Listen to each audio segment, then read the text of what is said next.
ខ្លាំងខ្នងចិត្តសម្រងជីវិតក្នុងមលុបសុខសាន្តលោកនាងនិងប្រិយមិត្តអ្នកស្ដាប់ជាទីមេត្រីការប្រឡងប្រណាំងសាលាមេត្រីបរិស្ថានជាគំនិតផ្ដួចផ្ដើមដ៏សំខាន់និងជាយន្តការមួយដ៏មានសារៈសំខាន់ក្នុងចំណោមយន្តការនិងវិធានការជាច្រើនទៀតដែលក្រសួងបរិស្ថាននិងភាគីពាក់ព័ន្ធទាំងអស់បានខិតខំជំរុញអនុវត្តជាបន្តបន្ទាប់សម្ដៅធ្វើឲ្យប្រសើរឡើងនៅកិច្ចគាំពារបរិស្ថានការការពារធនធានធម្មជាតិការអភិរក្សជីវៈចម្រុះនិងការរស់នៅប្រកបដោយចីរភាពការប្រឡងប្រណាំងសាលាមេត្រីបរិស្ថានត្រូវបានរៀបចំឡើងរៀងរាល់2ឆ្នាំម្ដងហើយនៅឆ្នាំ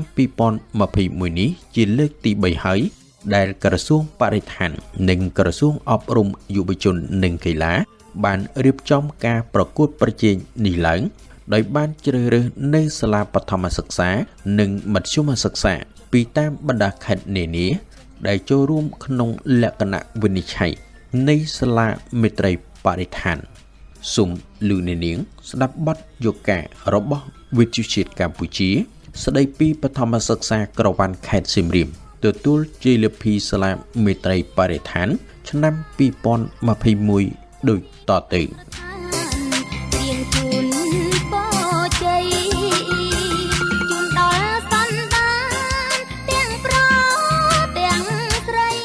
លោកអ្នកនាងស្ដាប់ជាទីមេត្រីចលនាប្រឡងប្រណាំងសាលាមេត្រីភាពបរិស្ថានគឺបើកការប្រកួតប្រជែងវាយតម្លៃរាល់2ឆ្នាំម្ដងក្នុងគោលបំណងដើម្បីបញ្ជ្រាបចំណេះដឹងចំណេះធ្វើ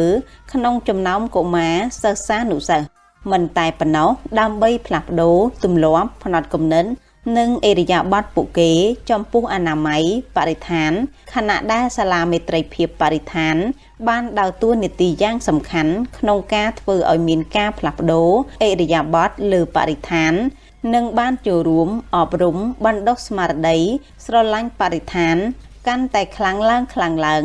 ដែលទាំងនេះគឺជាមោទនភាពជាតិប្រកបដោយគុណភាពបរិស្ថាននិងនិរន្តរភាពបរិស្ថានដោយត្រូវបានធានាស្របនឹងគោលដៅរបស់រាជរដ្ឋាភិបាលប្រែក្លាយកម្ពុជាពីប្រទេសដែលមានចំណូលមធ្យមកម្រិតទាបទៅជាប្រទេសមានចំណូលមធ្យមកម្រិតខ្ពស់នៅឆ្នាំ2030និងជាប្រទេសមានចំណូលខ្ពស់នៅឆ្នាំ2050ក្នុងឆ្នាំ2021នេះមានសាលារៀនចំនួន6ដែលជាប់ជ័យលាភីទទួលមេដាយទៅតាមការវាយតម្លៃរបស់អន្តរក្រសួងក្នុងនោះក៏មានសាលាបឋមសិក្សាក្រវ៉ាន់ខេត្តសៀមរាបបានទទួលជ័យលាភីកម្រិតប្រាក់ផងដែរលោកឌីសំណាងនាយកសាលាបឋមសិក្សាក្រវ៉ាន់បានឲ្យដឹងថា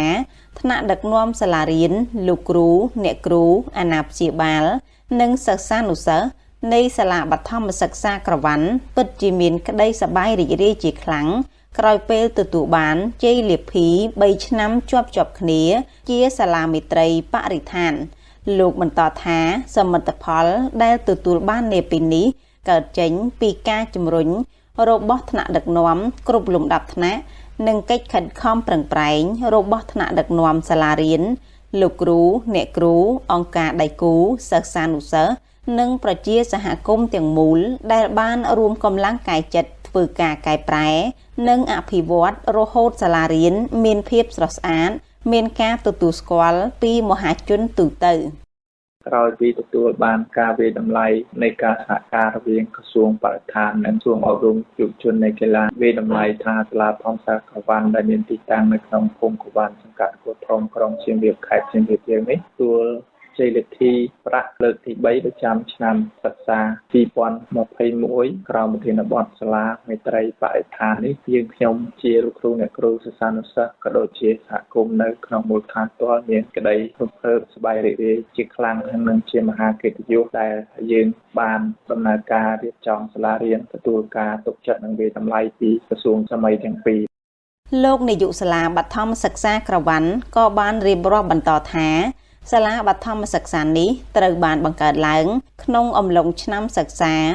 1983មកហើយនាពេលបច្ចុប្បន្ននេះសាលារៀនមានការអភិវឌ្ឍរីកចម្រើន ទាំងគុណភាពអប់រំនិងបានធ្វើការងាររៀបចំសោភ័ណភាពសិក្សាលើកកម្ពស់ផ្នែកបរិស្ថាននៅបរិវេណសាលាជាដើម កើតឡើងនៅក្នុងកំឡុងឆ្នាំសិក្សា1982-83 ដោយសហគមន៍ភូមិក្រវ៉ាន់និងព្រះសង្ឃគង់នៅវត្តអន្តបបុរីការចាប់ផ្ដើមនេះគឺជាមួយនឹងអគារសិក្សាចំនួន2ខ្នងស្មើនឹង4បន្ទប់សិស្សានុសិស្សមានចំនួន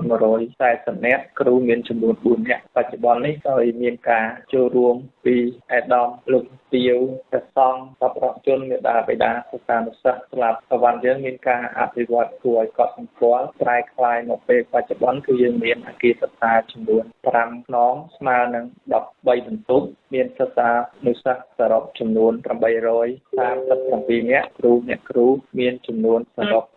25ដោយសារការរីកចម្រើនរបស់សាលារៀនផ្នែកបរិស្ថានស្របតាមចក្ខុវិស័យរបស់សាលារៀនធម្មសាស្ត្រក្រវ៉ាន់ជាសាលាដែលផ្ដោតទៅលើគុណភាពនិងសោភ័ណភាពសិក្សា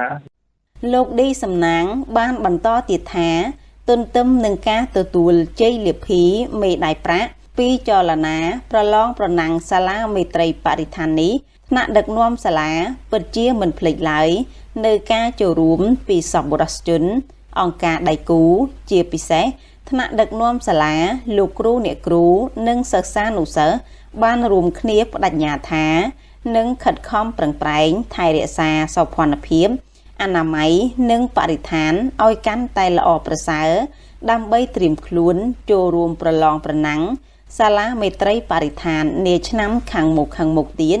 ជាពិសេសឈានទៅទទួលចំណាត់ថ្នាក់លេខ1ពីកម្មវិធីនេះ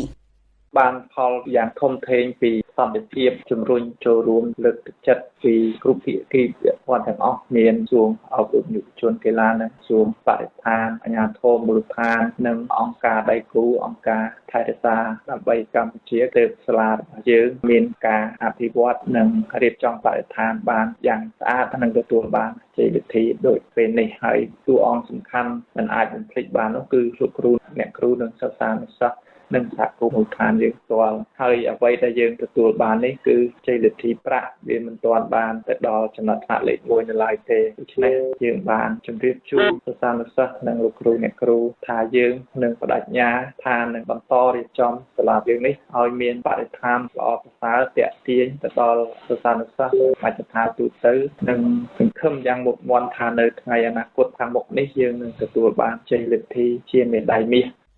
ដើម្បីឲ្យសាលារៀនមួយคล้ายទៅជាសាលាគំរូបានលោកនាយកសាលាបឋមសិក្សាក្រវ៉ាន់បានបង្ហាញពីការរៀបចំរចនាសម្ព័ន្ធគ្រប់គ្រងយ៉ាងដូចនេះថា យើងរៀបចំទៅលើរចនាគ្រប់គ្រងទូទៅរបស់សាលារៀនទី1គឺយើងបង្កើតឲ្យមាននៅគណៈកម្មការគ្រប់គ្រងសាលារៀនយើងរៀបចំឲ្យមាននៅគណៈកម្មការទូតងសាលារៀនក្រៅពីនោះក៏យើងរៀបចំនៅអនុគណៈកម្មការក្នុងដើម្បីទទួលខុសត្រូវរួមគ្នាបានរួមមានអនុគណៈកម្មការបច្ចេកទេសគណៈកម្មការគណនេយ្យអនុគណៈកម្មការវិន័យអនុគណៈកម្មការទីប្រឹក្សាហើយអនុគណៈកម្មការកសិកម្មអនុគណៈកម្មការកីឡាអនុគណៈកម្មការអប់រំសិល្បៈអនុគណៈកម្មការព្រឹទ្ធក្រុមប្រឹក្សាកុមារនិងអនុគណៈកម្មការបរិស្ថានបាទកុមារាកុមារីនៅក្នុងសាលារបស់យើងចូលរួមក្នុងការរៀបចំបរិស្ថានសាលាទូទៅឲ្យមានភាពស្រស់ស្អាតនិងបៃតងជាប្រចាំ លោកសឿងសារិនអាយុ32ឆ្នាំបានលើកឡើងថាក្នុងនាមលោកជាអាណាព្យាបាលមួយរូបលោកពិតជាមានការសប្បាយចិត្តខ្លាំងណាស់នៅពេលដែលឃើញសាលាបឋមសិក្សាក្រវ៉ាន់ទទួលបានជ័យលាភីសាលាមេត្រីបរិស្ថានព្រោះលោកបានសង្កេតឃើញថាសាលារៀននេះបានរៀបចំសណ្ដាប់ធ្នាប់សោភ័ណភាពបរិស្ថានជាពិសេសបានធ្វើការពង្រឹងគុណភាពអប់រំកាន់តែមានភាពល្អប្រសើរពីមួយឆ្នាំទៅមួយឆ្នាំ ក្នុងនាមខ្ញុំជាអាណាព្យាបាលមួយរូបបាទសាលាបឋមសិក្សាក្រវ៉ាន់នេះឃើញថាទាំង បញ្ហាបរិស្ថានទាំងបញ្ហាការអប់រំគឺស័ក្តិសមនឹងទទួលបានមេដាយប្រាក់ព្រោះថាគឺគ្រូអ្នកគ្រូគាត់តែងតែអប់រំកូននៅក្នុងម៉ោងសិក្សារបស់គាត់គឺឲ្យចេះស្រឡាញ់បរិស្ថានឲ្យចេះថែរក្សាបរិស្ថានក៏ដូចជាការបង្រៀនរបស់ពួកគាត់នឹងផ្ដល់ទៅកាន់សិស្សានុសិស្សនឹងមានភាពល្អប្រសើរវាអាចទទួលបានចំណេះដឹងល្អប្រសើរនៅក្នុងសាលាបឋមសាលាក៏បាននេះផងដែរស្ថិតនៅក្នុងវិបត្តិ COVID-19 នេះក្តីឃើញថាសាលាមិនបានទុកសិស្សណាម្នាក់ចោលទេគឺគាត់បានបង្រៀនតាមរយៈប្រព័ន្ធអនឡាញនិងរៀនតាមរយៈការផ្ដល់កិច្ចការផ្ទះបន្ថែមទៀតហើយក៏សូមសំណូមពរទៅកាន់សាលាក៏បានឲ្យនៅតែពង្រឹងឬក៏បន្តសកម្មភាពនេះបន្ថែមទៀតដើម្បីជួយដល់សិស្សានុសិស្សដែលពួកគាត់កំពុងតែសិក្សានឹងឲ្យបានល្អប្រសើរថែមទៀតជាមួយបញ្ហានេះផងដែរលោកលីប៊ុនណាប្រធានមន្ទីរអប់រំយុវជននិងកីឡាខេត្តសៀមរាបបានឲ្យដឹងថានៅក្នុងក្របខ័ណ្ឌក្រសួងអប់រំតែងតែធ្វើការជំរុញលើកទឹកចិត្តគ្រឹះស្ថានសិក្សាសាធារណៈទាំងអស់ធ្វើការកិត្តគូទៅលើគុណភាពអប់រំជាពិសេសសោភ័ណភាពអនាម័យនិងបរិស្ថានលោកបន្តថាដោយពិនិត្យឃើញសាលាបឋមសិក្សាក្រវ៉ាន់ជាសាលារៀនមួយដែលបានរៀបចំកែលម្អអនាម័យបរិស្ថានបានល្អទើបមន្ទីរបានបញ្ជូនសាលានេះចូលរួមប្រឡងប្រណាំងសាលាមេត្រីបរិស្ថានក្នុងក្របខ័ណ្ឌទូទាំងប្រទេសរហូតទទួលបានជោគជ័យនាពេលនេះយើងជំរុញឲ្យសាលារៀនទាំងអស់ហ្នឹងអនុវត្តកម្មវិធីហ្នឹងដើម្បីជំរុញឲ្យបរិស្ថានជំរុញឲ្យគុណភាពនៃការងារអប់រំហ្នឹងជាខ្ពស់ទាំងអស់គ្នាទេហើយយើងក៏បានចុះត្រួតពិនិត្យមើលហើយធ្វើការវិតម្លៃទៅយើងបញ្ជូនសាលារៀនមួយចំនួនដើម្បីទៅចូលរួមប្រកួតប្រជែងសាលាមេត្រីបរិស្ថានហ្នឹងហើយយើងកំណត់បឋមមួយហើយមធ្យមសិក្សាមួយកន្លងមកណាអញ្ចឹងក្រវ៉ាន់ជាសាលារៀនមួយដែលយើងចាត់បញ្ជូនទៅចូលរួមប្រកួតទៅហើយធ្វើការវិតម្លៃបានទទួលជ័យលាភីប្រាក់បាទយើងមានកម្មវិធីអីទីមួយយើងអាចចូលរួមកម្មវិធីសាលារៀនស្អាតយកសាលាល្អគ្រូបង្រៀនល្អយើងចូលរួមកម្មវិធីរបស់ក្រសួងអញ្ចឹងហើយយើងជំរុញឲ្យការអនុវត្តនោះជាប្រចាំនៅក្នុងក្របខ័ណ្ឌវិស័យអប់រំរបស់យើងអត់ធំជាតិអើយខ្ញុំភ្លេចមិនបានអ្នកជាបង្រិដ្ឋានលោកអ្នកនាងស្ដាប់ជាទីមេត្រីក្នុងឆ្នាំ2021នេះមានសាលាបឋមសិក្សាចំនួន29និងវិទ្យាល័យចំនួន19តំណាងទូទាំងប្រទេសដែលបានចូលរួមប្រកួតក្នុងនោះសាលាបឋមសិក្សាចំនួន3និងមធ្យមសិក្សាចំនួន3បានទទួលជ័យលាភីសាលាមេត្រីបរិស្ថានឆ្នាំ2021សាលាជ័យលាភីទាំង6រួមមានសម្រាប់កម្រិតបឋមសិក្សា1សាលាបឋមសិក្សាវត្តចែងខេត្តបាត់ដំបងជ័យលាភីកម្រិតមាស2សាលាបឋមសិក្សាក្រវ៉ាន់ខេត្តសៀមរាបជ័យលាភីកម្រិតប្រាក់3សាលាបឋមសិក្សាឈើខ្លឹមខេត្តត្បូងឃ្មុំជ័យលាភីកម្រិតសំរិទ្ធនិងសម្រាប់កម្រិតមធ្យមសិក្សា1វិទ្យាល័យហ៊ុនសែនមិត្តភាពខេត្តព្រះសីហនុទទួលបានជ័យលាភីកម្រិតមាស2វិទ្យាល័យហ៊ុនសែន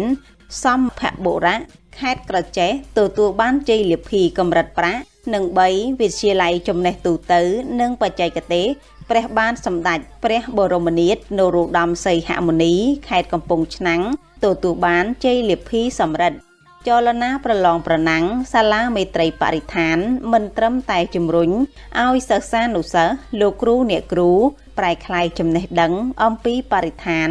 ទៅជាប្រតិបត្តិមេត្រីភាពបរិស្ថាននៅក្នុងសាលារៀនប៉ុណ្ណោះទេតែថែមទាំងជំរុញឲ្យមានការអនុវត្តនៅក្នុងសហគមន៍ថែមទៀតផងដោយចាំបាច់ត្រូវមានការចូលរួមពីអាណាព្យាបាលសិស្សានុសិស្សអាជ្ញាធរមូលដ្ឋាននិងអ្នកពាក់ព័ន្ធផ្សេងទៀតក្នុងសហគមន៍ស្របតាមលក្ខខណ្ឌវិនិច្ឆ័យ4ចំណុចនៃសាលាមេត្រីបរិស្ថានអនុលោមតាមក្របខ័ណ្ឌការងារអាស៊ានស្ដីពីសាលាមេត្រីបរិស្ថានក្រសួងបរិស្ថានសហការជាមួយក្រសួងអប់រំយុវជននិងកីឡាបានរៀបចំឲ្យមានការណែនាំដោយផ្ដោតលើលក្ខណៈវិនិច្ឆ័យចំនួន4រួមមានទី1មានគោលការណ៍និងរដ្ឋបាលរបស់សាលារៀនលើការងារបរិស្ថានទី2មានការបង្រៀនមេរៀនបរិស្ថាននិងសកម្មភាពអប់រំបរិស្ថានទី3មានសម្ភារៈបរិក្ខារអប់រំបរិស្ថានហេដ្ឋារចនាសម្ព័ន្ធនិងការប្រតិបត្តិបរិស្ថាន និងទី4មានភាពជាដៃគូជាមួយអ្នកពាក់ព័ន្ធនិងការផ្សព្វផ្សាយតាមសហគមន៍និងមានសូចនាករវាស់វែងចំនួន18បន្ថែមទៀតនាងខ្ញុំធៀងស្រីមុំវិទ្យុជាតិកម្ពុជាធ្វើសេចក្តីរាយការណ៍ពីខេត្តសៀមរាបធម្មជាតិយើង